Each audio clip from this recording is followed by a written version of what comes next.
তো বন্ধুরা, কেমন আছো তোমরা? আর আমরা তো খুব ভালোই আছি। বৃষ্টি হচ্ছে, খুব ভালো আছি। আর আমি শম্পা নিয়ে এলাম নতুন একটা ভিডিও। শম্পা ও ওয়ার্ল্ডের শম্পা নতুন একটা ভিডিও নিয়ে চলে এলাম তোমাদের সাথে গল্প করতে। আর ভিডিও বলতে আমার জীবনের পার্ট 7 নম্বর পার্ট, তাই তো আজকে হবে 7 নম্বর পার্ট।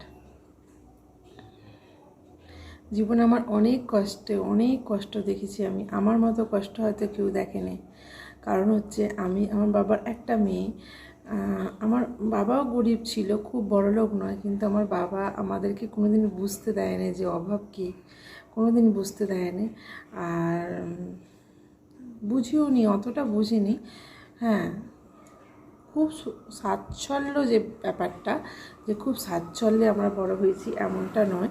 খুব সাচ্ছল্যে বড় হয়নি আমরা, মোটামুটি বড় হয়েছি, কোনো অভাব ছিল না। কিন্তু আমার শ্বশুরবাড়িতে এসে অবস্থাদের ভালোই, কিন্তু হঠাৎ করে আমরা আলাদা হয়ে গেলাম। আমার হাজব্যান্ড সেরকমভাবে কোনো ইনকাম করতো না, চাষবাস করতো। তো চাষবাস করতে করতে যখন আমাদের আলাদা হয়ে গেলাম, সব ভাই আলাদা হয়ে গেল, তখন চাষবাস করছিল, তারপর ট্র্যাক্টর চালাতো। আর চাষবাস করতো, কিন্তু নিজের জমি কতটা, সামান্য জমি, সামান্য জমি। সেই জমিতে একটা মানুষ সারা বছর বসে খেতে পারবে না, অতটাই দিয়েছিল। আর আছে, কিন্তু দিয়েছিল, ওইটাই দিয়েছিল, বেশি দেয়নি আমার শ্বশুরমশাই।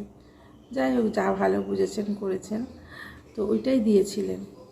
তো ওই নিয়েই আমাদের হতো। জমি লিজ নিয়ে জমি করতো বছরে বছরে। আর এক বছর, যে বছর বন্ধুরা তোমাদের মনে আছে সিল হয়েছিল, প্রচুর সিল হয়েছে, সিলেতে সব আলু নষ্ট হয়ে গেছিলো। সিঙ্গুর তারকেশ্বর আলুর জন্যই তো নাম করা। তো আলু নষ্ট হয়ে গেছিলো, প্রচুর সিল হয়েছিল, প্রচুর সিল। মানে তোমরা বুঝতে পারবে না। আমরা ঘরে আছি, মানে ছাতে উঁচু হয়ে গেছিলো সিলে। সেই সময় আলু পেকে গেছিলো, আলু তোলার সুযোগ দেয় না জমিতে।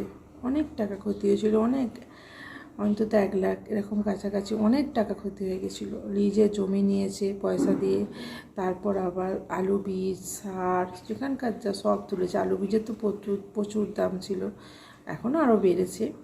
তো করেছে, প্রচুর লস হয়ে গেছিলো। আর তখন বললো যে আমি আর চাষবাস করবো না, আমি এবার দেখি কিছু কাজ টাজ পাই কিনা। মানে পুঁজিটাও নষ্ট হয়ে গেছিলো, বুঝেছো বন্ধুরা, পুঁজিটা নষ্ট হয়ে গেছিলো। তো তারপর একটা চাকরি, কিসের চাকরি না, সিকিউরিটি গার্ড। সেরকম একগাদা অনেক পড়াশোনাও সেখানে আমার হাজব্যান্ড। তো সিকিউরিটি গার্ডের কাজে বেরিয়ে গেল। ওই যে বললাম 1900 টাকা মাইনে, ওই 1900 টাকা মাইনে সংসার। এবার ছেলে, বললাম না, ছেলে 7 উঠলো, 8-এ উঠলো, ছেলে 8-এ উঠলো। তখনও ছেলেকে আরও মাস্টার একটা বাড়ানো হলো। কিন্তু আমি পড়াতাম, মাকে তো পড়াতেই হবে। আমি যতটা করি আমি পড়াতাম ছেলেকে। তারপর কি হলো, পাখা চালাতে পারিনি, তো ওই জন্য অতিরিক্ত ঘামছি। পাখা চালালে আমার কথা তোমরা কেউ শুনতে পাবে না, তার জন্য। তারপর যখন 9-এ উঠলো, তখন আরও মাস্টার বাড়ানো হলো। প্রত্যেকটা সাবজেক্টের ওপর একটা করে মাস্টার রাখা হলো। প্রত্যেকটা সাবজেক্ট, মানে সময়টাই এমন যে প্রত্যেকটা সাবজেক্টে আলাদা আলাদা মাস্টার দিতে হবে, নাহলে কিচ্ছু হবে না। তো মাস্টার রাখলাম, প্রত্যেকটা সাবজেক্টে একটা করে মাস্টার রাখা হলো। ঠিক আছে, মাইনে দিতে প্রচুর কষ্ট মাইনে দিতে গো। মানে কি বলবো, কোনো সময় গলার চেন বন্ধক চলে যেত। 3 মাস 4 মাস ছাড়া এই গলার চেন বন্ধক দিতাম। যে কোনো জিনিস আর কি, যে কোনো সোনার জিনিস, তোমাদের দাদার আংটি কি গলার চেন বন্ধক দেওয়া হতো। প্রত্যেক 3 মাস ছাড়া বন্ধক দেওয়া হতো।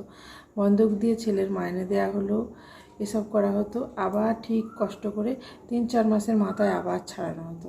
কোনো দিন ফেলে রাখতাম না, কোনো দিন 6 মাসের মাথা ছাড়ানো হলো। হ্যাঁ, 1 বছর হয়নি কোনো দিন, এরকম করে ছাড়ানো হতো। পুজোর সময় তোমাদের দাদা হতো সামান্য মাইনে জামা কাপড় কেনা, সেরকম পয়সা থাকতো না, জিনিস বন্ধক দিয়ে দেওয়া হতো, জিনিস বন্ধক দিয়ে আর কেনা হতো। জানো বন্ধুরা, আমরা আমাদের বাড়ির মেয়েদের মধ্যে আমি একটু এরকম যে কাউকে ভালো জিনিস গিফট করতে পারতাম না তখন, জানো তো, সেই জন্য আমাকে না সবাই অতটা নেমন্তন্ন করতো না, হ্যাঁ, ভালো জিনিস দিতে পারতাম না। তো ঠিক আছে, আমার সেই নিয়ে কোনো দুঃখ নেই, ভালোবাসার কাছে কোনো জিনিস কোনো ম্যাটার করে না, এটা আমি ভালো করে জানি। তো যাই হোক, আর তারপর তোমাদের দাদা ওই সিকিউরিটি গার্ডের কাজ করতো বলে আমার পিসির মেয়ে, মেজো পিসির মেয়ে, তাকে সব কাজে আমার বাবারা নিমন্ত্রণ করে, যেহেতু ভাগ্নি করবেই। তারপর যেখানকার যা কোনো কিছুতে বাদ দেয় না, ওই পিসির মেয়ে সবাইকে মাসির মেয়ে সবাইকে নেমন্তন্ন করলো, আমাকে নেমন্তন্ন করলো না কেন বলো তো? আমার হাজব্যান্ড সিকিউরিটি গার্ডের কাজ করে বলে। সে যাই হোক, যা সম্মান লাগতেই পারে। আমি মনে করি ওই চাকরি করে আমার ছেলেকে আমি মানুষ করেছি, আমার কোনো সম্মান নেই, কাজ করে খাবে, তাতে সম্মান কিসের? তো এই রকম গো বন্ধুরা, কি বলবো, আরও গল্প করব তোমাদের সাথে, অনেক গল্প করব, আমার অনেক গল্প জমে আছে। তো বন্ধুরা, আমার গল্প কেমন লাগছে তোমরা একটু জানিও গো, আর কমেন্ট করে জানাবে, তাহলে আমার ভালো লাগবে, আমি উৎসাহ পাবো আরও বানানোর জন্য।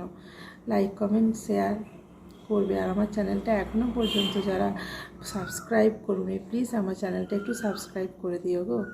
চলো টাটা, আজকের মতো এইটুকুই গো।